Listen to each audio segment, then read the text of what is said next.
Football team और कुमिल्ला एक football team और সাকিব খান নাকি ব্রাজিল। আমি মনে করে দিতে চাই সাকিব খানের আইডল কে সালমান শাহ, সালমান শাহ বেঁচে আছেন আমাদের মাঝে, বেঁচে থাকবেন আজীবন। সালমান শাহ মাত্র 3.5 বছরে উনি যা করে দিয়ে গেছেন, যা দেখিয়ে গেছেন, তা এখনো স্মরণীয় হয়ে আছে এবং এতে প্রমাণ হয় উনি মহানায়ক। একজন সিনিয়র পরিচালক, সিনেমা নির্মাতা অল্প কিছুদিন আগে তাকে বলতে শুনেছি সালমান শাহ ভক্তরা নাকি পাগল।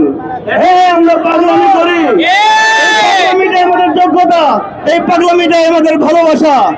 আর এই ভালোবাসার টানে সালমান হত্যার সুষ্ঠু বিচার না হওয়া পর্যন্ত আমরা থামবো না, আমরা ঘরে ফিরবো না। আমরা শান্তিপূর্ণ মানববন্ধন করছি। আপনারা জানেন বিভিন্ন জেলায় জেলায় কর্মসূচি পালিত হচ্ছে এবং আপনারা জানবেন এবং দেখবেন এই ধারাবাহিকতা থাকবে। যদি আমরা সুষ্ঠু বিচার না পাই, আমরা প্রয়োজনে আমরণ অনশন করব।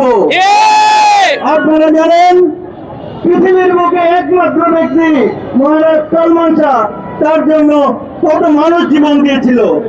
সালমান শাহ ভক্তরা জীবন দিতে জানে, সালমান শাহ ভক্তরা জীবন দিয়ে বিচার আদায় করে ঘরে ফিরবে ইনশাল্লাহ।